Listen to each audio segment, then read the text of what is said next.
सऊदीया अरब next week Kashmir में होने वाली G20 मीटिंग में पार्टिसिपेट करने जा रहा है और लास्ट वीक Y20 U20 की अगर बात करें जो कि कश्मीर में हुई उसमें तुर्की ने पार्टिसिपेट किया। आखिर क्या वजह है कि इस्लामिक कंट्रीज G20 की मीटिंग्स में पार्टिसिपेट कर रहे हैं और जो पाकिस्तान का एक बयानिया है, पाकिस्तान की तरफ से जो एक स्टांस है उसको डिसएग्री करते नजर आ रहे हैं। बात करें तो अभी वो G20 को कंडेम करने की बात कर रहे हैं।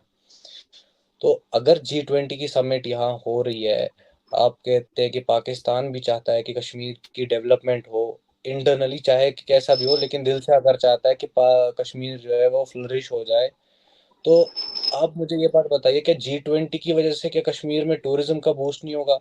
क्या इकोनॉमिकल बूस्ट नहीं होगा? क्या जो बाहर की कंट्रीज आके यहाँ इन्वेस्ट करेंगे, क्या उससे कश्मीर के लोगों की बेटरमेंट नहीं होगी? क्या कश्मीर भी उस तरीके का नहीं बन पाएगा जिस तरीके का वो अभी तक नहीं बन पाया है? सऊदी अरेबिया ने कहा कि G20 के अंदर मुकम्मल पार्टिसिपेट मैं करूंगा। पाकिस्तान की जानिब से कहा गया कि भाई ना जाइएगा, आप ना उसमें शामिल होइएगा, क्योंकि मसला कश्मीर बहुत ही मेन इशू है हमारे लिए, तो आप प्लीज हमारा साथ दीजिएगा। तो सऊदी अरेबिया ने कहा कि पाकिस्तान आपके तो टर्म्स जो है वो किसी के साथ भी बेहतर नहीं है, हमें तो बनाने दो, हमें इंडिया में सबके साथ अपने ताल्लुकात बेहतर करने हैं और इंडिया से हमें बहुत सारे ट्रेड के बेनिफिट्स हैं, जो हम लेन देन है, तो हमें उस पर बेहतरी ही चाहिए। तो मतलब दूसरी जानिब देखिए, पहला तो सऊदी अरेबिया, दूसरा टर्की। टर्की ने भी यही किया।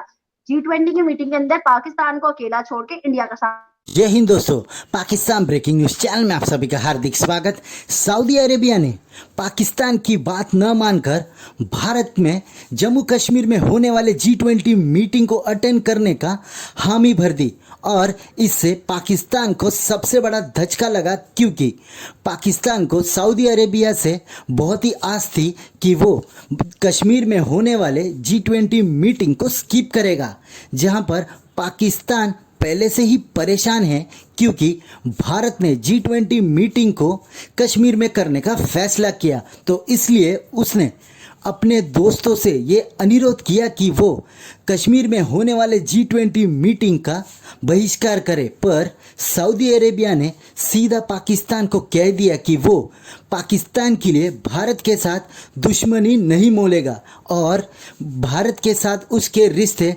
पाकिस्तान से भी अच्छी है और इसलिए वो जम्मू कश्मीर में होने वाले G20 मीटिंग को अटेंड करेगा। भारत और सऊदी अरेबिया के रिश्ते दिन ब दिन सुधरते जा रहे हैं और भारत सऊदी अरेबिया के साथ $100 बिलियन का ट्रेड भी कर रहा है, जहां पर सऊदी अरेबिया एकमात्र ऐसा देश है जो कि जम्मू कश्मीर में बहुत बड़ी इन्वेस्टमेंट कर रहा है और वहां पर एक मॉल बना रहा है जिससे कश्मीरी लोगों को फ़ायदा पहुंचेगा और जिससे भारत और सऊदी अरेबिया के रिश्ते अच्छे भी हो रहे। और इसलिए सऊदी अरेबिया ने पाकिस्तान की बात न मानकर G20 मीटिंग को अटेंड करने का फैसला कर दिया। तो क्या अब पाकिस्तान सऊदी अरेबिया के साथ अपने रिश्ते खराब करेगा? देखकर तो नहीं लगता, क्योंकि जो देश भीख मांगने के लिए सऊदी अरेबिया के पास पहले पहुंच सकता है वो उसकी बातों को कैसे टालेगा और उससे दुश्मनी कर सकता है। ऐसे ही वीडियो को अंतिम तक देखते रहिए, लाइक कीजिए, शेयर कीजिए और सब्सक्राइब कीजिए हमारे चैनल को और बेल आइकन दबाना बिल्कुल भी ना भूलें और आपकी जो भी राय हो उसे कमेंट बॉक्स में जरूर दें। धन्यवाद। देखिए, पहली बात तो मैं ये बोलना चाहूंगी कि आप अगेन जो है रिलीजन्स को ही मद्देनजर रख के डिसीजंस लेते हो और हमारी कंट्री और बाकी नेशंस में ऐसा नहीं है। शायद ही यूएई यूनाइटेड अरब एमिरेट्स जो है मुसलमानों की बहुत बड़ी कंट्री है, लेकिन आप देख सकते हो कि किस प्रकार से वहां पे जो है बाकी रिलीजन्स के लोगों को भी वही इक्वल अमाउंट ऑफ रिस्पेक्ट दी जाती है। तो पाकिस्तानियों को आदत ही है चीजों में खलल डालने की और हमेशा से हम देखते ही आए हैं कि हमारे देश के अक्सर जो है पाकिस्तानी लोग मुखालफत करते हैं, तो उस चीज से हमें कुछ फर्क पड़ता ही नहीं है, उस चीज से हमें घंटा ही फर्क पड़ता है। लेकिन अब आप बोल रहे हो कि अरब एमिरेट्स ने वहां पे सऊदी अरेबिया ने या फिर टर्की ने जो है उन्होंने बाज़ाब्ता G20 में जो है आप भी देख पा रहे हो कि अरब एमिरेट्स के साथ हमारी कंट्री के कैसे रिलेशंस है, कैसे वो अपने रिलेशंस बना रही है, कैसे वहां पे ट्रेड जो है होने जा रहा है। और आपने ये भी सुना होगा कि ऐसे फॉरेन रेलवे ट्रैक्स कायम किए जाएंगे जिस वजह से जो है यहाँ पे इंपोर्ट एक्सपोर्ट का बिजनेस जो है कंट्री से ट्रेड किया जाएगा।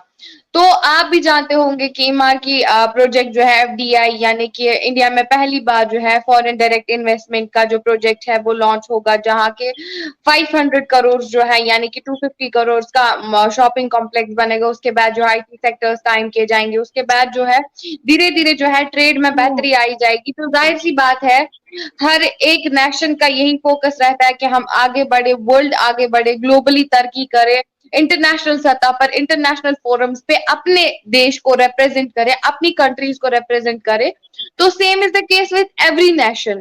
अगर सऊदी अरबिया ये दावा करता है, अगर सऊदी अरबिया इंडिया के साथ अच्छे रिलेशंस बनाता है, इट इज बिकॉज आप खुद भी देख सकते हो कि पाकिस्तान का क्या सिनेरियो है। जो अपने मुल्क में लॉयल्टी नहीं दिखाएगा, जो अपने prime minister, former prime minister पे किस प्रकार से जुल्म मतलब वहां पे हो रहे हैं। आप देख सकते हो कि इमरान खान जो कि आप लोगों का एक लीडर था, जिसकी अवाम की भी मांग थी कि वो उनका प्राइम मिनिस्टर होना चाहिए, लेकिन किस प्रकार से वहां पे जिस कंट्री में अपना ही फॉर्मर प्राइम मिनिस्टर सेफ ना हो, उस कंट्री में क्या ही कुछ हो सकता है। क्योंकि जब रिलेशन ठीक होंगे तो ये जो मुल्क की आपसी लड़ाई है उसमें हम लोग तो पिसेंगे नहीं ना। जो हम बार बार वहाँ के टेररिज्म की वजह से पिसे जा रहे हैं बार बार, वो चीज़ तो होगी नहीं कभी। क्योंकि जब हम लोग यहाँ पे रह के यहाँ की चीज़ें अभी आप देखिए, जैसे फॉर एग्जांपल वो अभी की बात करें तो अभी वो G20 को कंडेम करने की बात कर रहे हैं। तो अगर G20 की समिट यहाँ हो रही है, आप कहते हैं कि पाकिस्तान भी चाहता है कि कश्मीर की डेवलपमेंट हो, इंटरनली चाहे कि कैसा भी हो, लेकिन दिल से अगर चाहता है कि कश्मीर जो है वो फ्लरिश हो जाए, तो आप मुझे ये बात बताइए कि G20 की वजह से क्या कश्मीर में टूरिज्म का बूस्ट नहीं होगा? क्या इकोनॉमिकल बूस्ट नहीं होगा? क्या जो बाहर की कंट्रीज आके यहाँ इन्वेस्ट करेंगे, क्या उससे कश्मीर के लोगों की बेटरमेंट नहीं होगी? क्या कश्मीर भी उस तरीके का नहीं बन पाएगा जिस तरीके का वो अभी तक नहीं बन पाया है? क्या कश्मीर भी बाकी स्टेट्स की तरह, इंडिया की बाकी स्टेट की तरह वो भी फ्लरिश नहीं करेगा जिस तरीके से बाकी की स्टेट्स फ्लरिश कर रही हैं? और एक कितना अच्छा मैसेज जाएगा G20 की यहाँ होने से कि हालात वाक़ात इधर के कितने सही हैं, इस तरीके से कि G20 यहाँ पे हो रहा है, बाहर के ममालिक यहाँ आके एकदम से विदाउट एनी प्रॉब्लम यहाँ G20 अटेंड कर। सऊदी अरब में, यूएई में, इन गल्फ कंट्रीज़ में सबसे ज़्यादा लेबर भारत की है।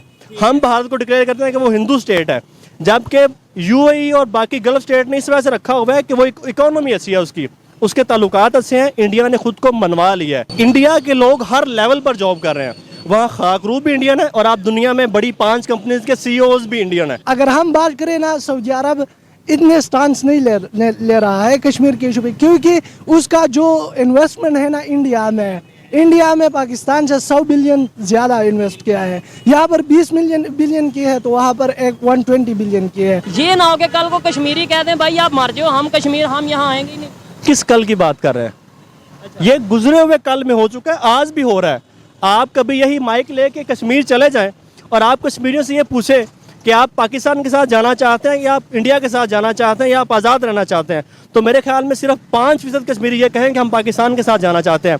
वगरना कश्मीरी ये कह चुके हैं कि भाई या तो हमें आज़ाद कश्मीर चाहिए या हमें इंडिया के साथ रहने दो। असल में इंडिया जो है ना, वो आजकल 18 ममालिक में इंडिया की तो सिर्फ करेंसी चलती है, वो इसके खिलाफ वो वार इन चीज़ों के बारे में नहीं चलती। वो अब अपनी इकानमी पे जोर दे रहे। पाकिस्तान में इकानमी डाउन है। आप वो मोदी का, मुझे शर्म आ रही है उसकी मिसाल लेते हुए, मोदी की पिछले साल की एक तकरीर थी, वो सियासी कटहरे में जो उसकी होती है, वो कहता था कि मैं पाकिस्तान से जब भी सुलह की बात करने गया हूँ, मुझे समझ नहीं आती मैं किससे बात करूँ, आर्मी से बात करूँ, पॉलिटिकल उनकी सियासी क्यादत से बात करूँ, मैं किससे बात करूँ? ISI से बात करूँ? इन्होंने मैंने ये सुना है उन्होंने डायरेक्टली बोला था, तो क्या उनकी बात से आप डिसएग्री करते हैं? क्या उन्होंने ये गलत बोला है? इस वक्त जो G20 का जो सदारत का वो है, वो इंडिया की तरफ जा रहा है। तो इंडिया तो ये नहीं चाहता है कि पाकिस्तान को। और आप अगर देखें तो हमारे जो FM था, वो जो क्या नाम, बिलावल जो उधर गया था, उसके साथ क्या हो गया था। इंडिया तो आपको हर फोरम पे वो शर्मिंदा करना चाहता है।